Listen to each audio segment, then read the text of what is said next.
George Greywolf Klare.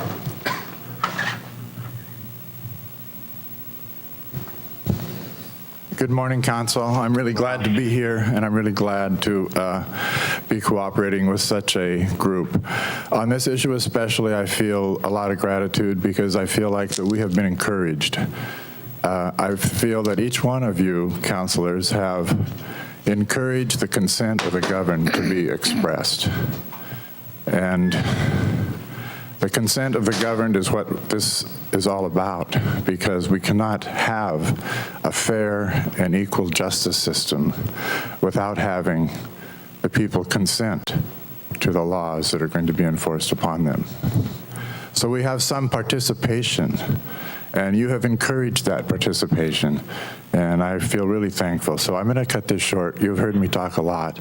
I say also, let the people decide, the very people that are going to decide to vote with you can vote on this measure also. So it's just trusting the people, having faith in the people, having faith in the democratic process.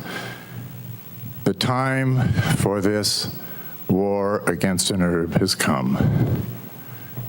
It has now been established in a dish, in a scientific clinical experiment, that it shrinks cancer tumors. I don't think there's any of us here in the room that want to deny people medical medicine that's going to relieve their suffering.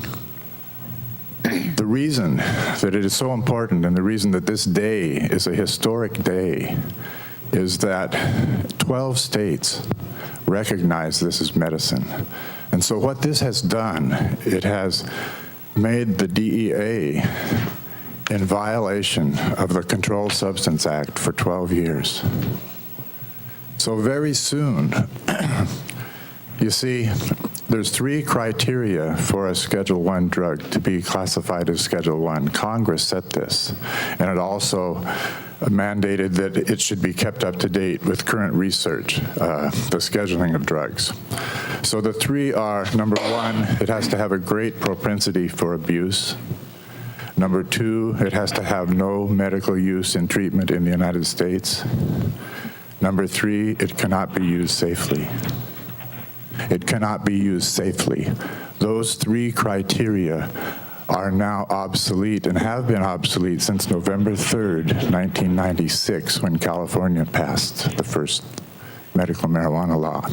So this isn't really questioning the supremacy of federal law against state law, because already in Gonzalez versus Oregon, it is said that the states do have jurisdiction over medical practice in their states. So I want to just remind you that Gandhi said that truth comes in 3 stages.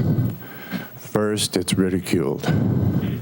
Then it's violently opposed. And then it's accepted as self-evident.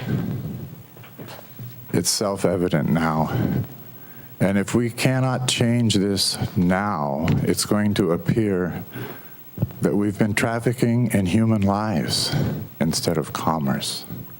So now is the time for us to recognize that laws have to have truth in them. This is no longer a dangerous drug that has no medical value. It is no longer something that is going to be purposefully and always abused, and it's no longer something that cannot be used safely. So I would really encourage you to trust the electorate with this decision. Let the people decide.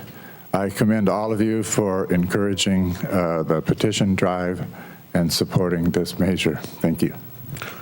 Thank you. Next testifier, Reverend Nancy Harris.